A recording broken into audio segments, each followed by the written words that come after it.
খোকারা line ভালো আসতো, বেশি অসুবিধা মনে করলে শুধু বলবা, আমি এমন জোরে দৌড় মারবো তোমরা একটা আমার খুঁজে পাবে না। আমার আগের তো দৌড় মারা অভ্যেস আছে আমার।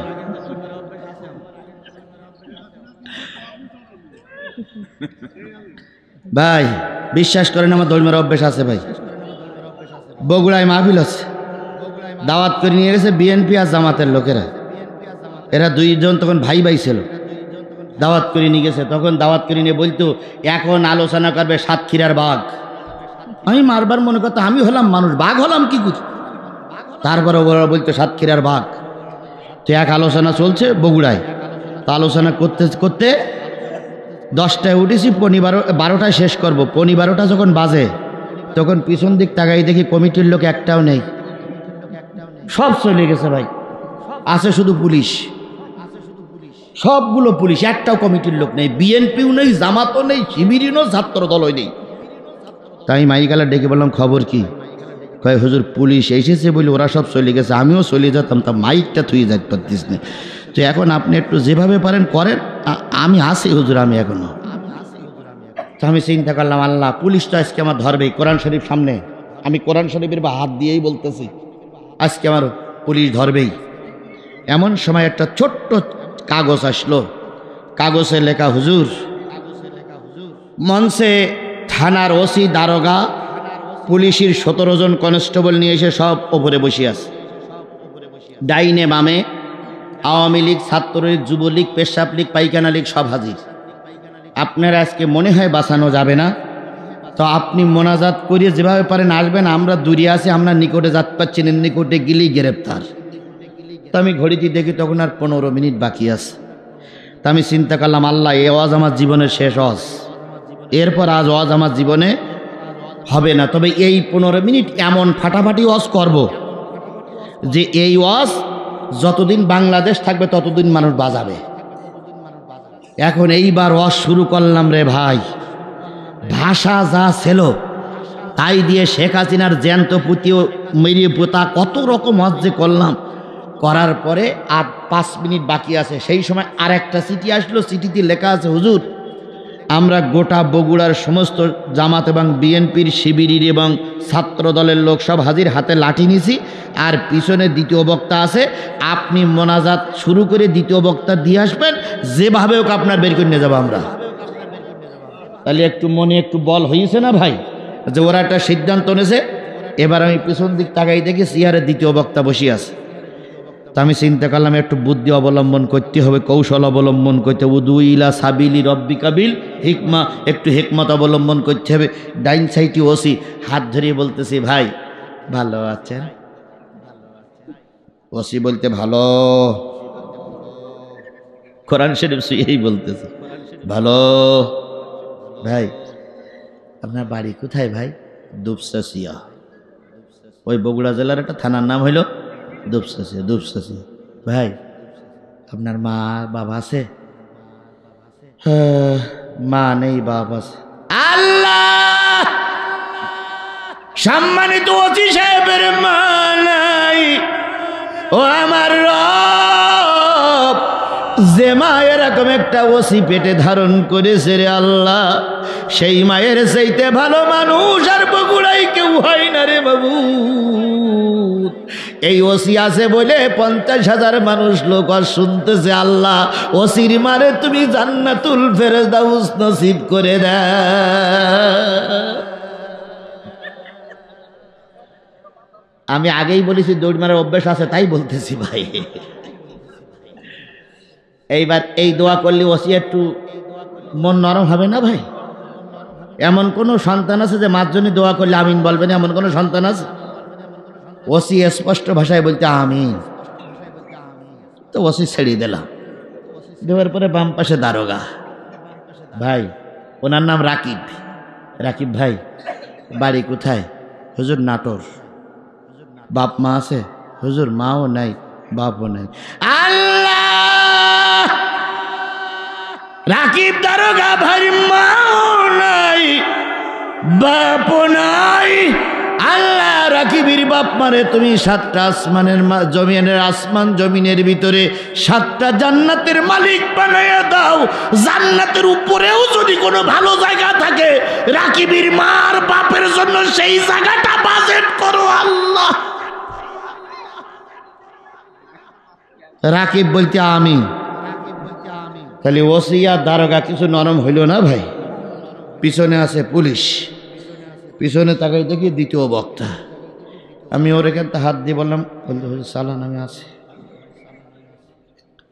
এবার আমি মোনাজাত শুরু করলাম। মোনাজাত শুরু করব তার আগে বলতেছি ভাই, চোখ আলগা করি মোনাজাত আর চোখ বন্ধ করে মোনাজাত দুটো এক হয় না। আজকে আমরা সবাই চোখ বন্ধ করে মোনাজাত করব। চোখ বন্ধ করে মোনাজাত করলে আল্লাহর পরে মতওয়াজ্জা হয়, আল্লাহ দোয়া ফিরাইয়ে দেয় না। আমি মুসাফির, 50,000 মানুষ, কারো যেন চোখ বন্ধ আলগা না থাকে, সবাই চোখ বন্ধ। ওসির দিক তাকাই দেখি চোখ বন্ধ করিস, দারোগার দিক তাকাই দেখি উনিও চোখ বন্ধ করিস।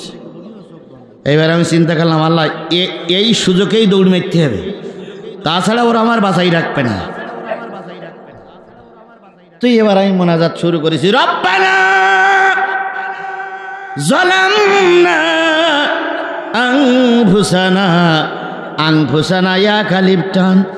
কিন্তু সেদিন যে বাসার তাগিদি কয়া লিপ টেনেছিলাম রে ভাই, একমাত্র আল্লাহই জানে। আনফুসানা, দ্বিতীয় বক্তার হাত ধরে টানতিস, তাড়াতাড়ি তাড়াতাড়ি। আনফুসানা টানতে টানতে দ্বিতীয় বক্তা সিয়ারে, আমি ওই ভাগ্যে বেরিয়ে গেছি। দ্বিতীয় বক্তা ওখান থেকে শুরু করেছে আনফুসানা ওয়া ইল্লাম তাগফির লানা ওয়া তারহামনা লানাকুনান্না মিনাল খাসিরিন রাব্বিরহামহুমা কামা রাব্বায়ানি সগীরা। ওসি কয় আমিন, দারোগা কয় আমিন, পুলিশ কয় আমিন, আমলিক কয় আমিন, ছাত্রলীগ কয় আমিন, পাইখানা লীগ কয় আমিন। আমি চলে গেলাম। মোনাজাত হইল 15 মিনিট, 7 মিনিট আরবিতে, 8 মিনিট বাংলায়। মোনাজাত শেষ করে দ্বিতীয় বক্তা যেই বলেছে লা ইলাহা ইল্লাল্লাহু মুহাম্মাদুর রাসূলুল্লাহ, ওসি ধরিয়েছে ডাইন হাত, দারোগা ধরিয়েছে বাম হাত। এ হুজুর বাড়ি কোথায়? এতক্ষণ কি ওয়াজ করলেন আপনি? এ কি ওয়াজ হইল? প্রতিষ্ঠিত প্রধানমন্ত্রীরা আপনি কবরের ভিতর পর্যন্ত নিয়ে গেলেন। আপনি কি মানুষ না অন্য কিছু? চলেন, এসপি সাহেব আপনার সালাম দেশে। দ্বিতীয় বক্তা বলতে কারে কি বলতেছেন আপনি? কারে ধমকাচ্ছেন? তো বলতে আপনার ওয়াজ করতে নিয়ে এসে কোরআন হাদিসের কথা বলবেন, এসব কথা বলার কি দরকার? ভাই সে কি আমি নাই, সে তো সাতক্ষীরার হুজুর। তো বলতে আপনি কোন জায়গার? বলতে আমি তো এই বগুড়ার। বলতে আপনি প্রধান বক্তা না? কয় না, সন্ধ্যাকে দিন এদের কাছে আমি প্রধান বক্তা কিনা। তো ওসি সাহেব জিজ্ঞেস করতে আমলিগের লোকের কাছে, ইনি কোন লোক? তো কাছে স্যার উনি দ্বিতীয় বক্তা। তো সে প্রধান বক্তা কই?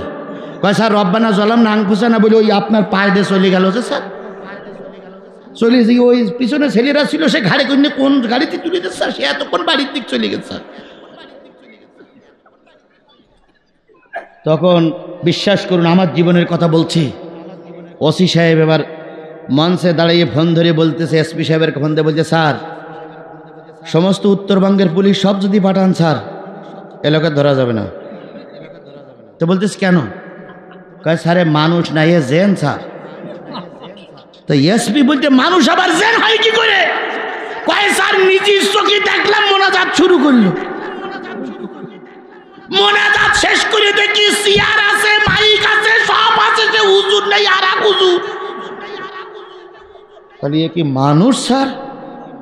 সেইখান থেকে উত্তরবঙ্গে আমার আর একটা নাম আছে, আজিজুল ইসলাম জিহাদি ওরফে জেন হুজুর।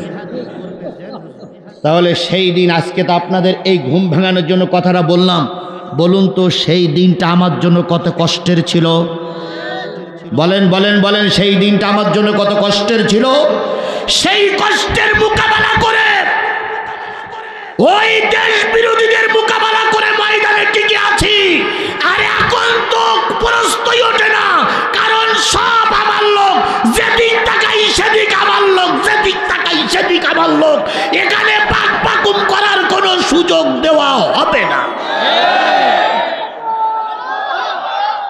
কয় শ্রেণীর মানুষের পর আল্লাহর লানত?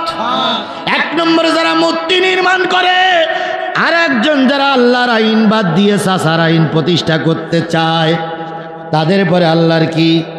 তাদের পরে আল্লাহর কি? ওয়ায়াকুলুনা লিল্লাযীনা কাফারু হাউলাই আহাদা মিনাল্লাযীনা আমানু সাবিলা। তাদের 3 নম্বর দোষ হচ্ছে তারা মুসলমানদের ভালো চোখে দেখে না। হুজুর দেখলে সহ্য করতে পারে না, হুজুরদের কথা বলতে দেয় না, হুজুরদের কাছ থেকে বয়ান শোনে না, বরং তারা কাফেরদেরকে ভালো বলে। ভারত আমেরিকার সঙ্গে সম্পর্ক ভালো রাখে, মুসলমানের সঙ্গে সম্পর্ক রাখে না। এদের পরে আল্লাহর লানত। ওদের দলে টুপিওয়ালা কম, ওদের দলে নামাজি কম, ওদের দলে দিনদার কম, ওদের দলে ভালো মানুষ কম, ওদের দলে সব চোর ডাকাত খুনি, আর ওরা বন্ধুত্ব করে কাফের মুশরিক বেঈমানের সঙ্গে। ওদের পরে আল্লাহর কি? ওদের পরে আল্লাহর কি? এবার আপনার সামনে 4টে দল এখন উপস্থিত আছে। কয়টা? অথবা 10টা দল উপস্থিত আছে। এই 10টা দলের ভিতর থেকে আপনি 1 মিনিট গবেষণা করুন তো কোন দলে ভালো লোক বেশি? কোন দলের নাম বলবেন না? কোন দলের লোক, কোন দলে ভালো লোক বেশি? নিশ্চয়ই টুপিওয়ালাদের দলে ভালো লোক বেশি। এই কথা বলেন না কেন?